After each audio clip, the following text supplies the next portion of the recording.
அதான் எங்கள் கனவு நனவாகி இருக்கிறது. தமிழகத்தில் கூட்டணி ஆட்சி மலர வேண்டும் என்று 2016 நாங்கள் தமிழகத்தில் கூட்டணி ஆட்சி என்கிற ஒரு கருத்தரங்கத்தையே ஒருங்கிணைத்தோம். தொடர்ந்து 10 ஆண்டுகளாக இதை பற்றி பேசி வந்தோம். ராசா தொடர்ந்து விமர்சனம் வைத்திருக்கார். அமைச்சரவையில் இடம்பெற்ற எவ்வளவு மகிழ்ச்சியா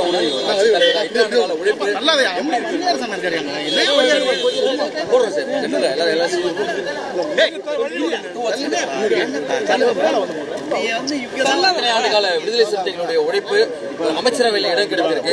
எவ்வளவு மகிழ்ச்சியா உணர்றீங்க? எப்படி இருக்கு? ஒரு அதிகாரத்துக்கு வர்றதுதான் மிக முக்கியமானதா இருக்கு. எப்படி இருக்கு? அமைப்பாய் திரள்வோம், அங்கீகாரம் பெறுவோம், அதிகாரம் வெல்வோம் என்று பல ஆண்டுகளுக்கு முன்பு நான் முழக்கம் எழுதினேன். அதை நாடுதோறும் ஓங்கி உரத்து முழங்கினேன். விடுதலை சிறுத்தைகள் கட்சி ஒரு அரசியல் சக்தியாக பரிணாமம் பெற்று அங்கீகரிக்கப்பட்ட ஒரு அரசியல் கட்சியாகவும் வலுப்பெற்று இன்றைக்கு ஆட்சி அதிகாரத்தில் பங்கு பெறும் நிலைக்கு உயர்ந்திருக்கிறது. இந்த நிலையை எட்டுவதற்கு எல்லா வகையிலும் ஒத்துழைப்பு நல்கிய பொதுமக்களுக்கும், நாங்கள் அங்கம் வகித்த மதசார்பற்ற முற்போக்கு கூட்டணி கட்சிக்கும், இன்றைக்கு எங்களை தோழமையோடு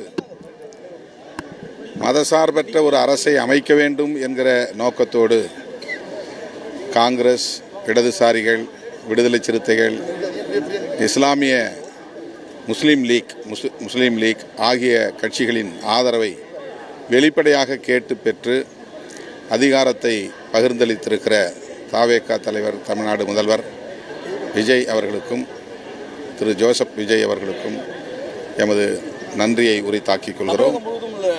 விடுதலை சிறுத்தைகளுக்கு உங்களுடைய செய்தி என்ன?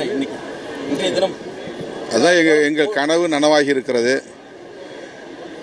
தமிழகத்தில் கூட்டணி ஆட்சி மலர வேண்டும் என்று 2016 நாங்கள் தமிழகத்தில் கூட்டணி ஆட்சி என்கிற ஒரு கருத்தரங்கத்தையே ஒருங்கிணைத்தோம்.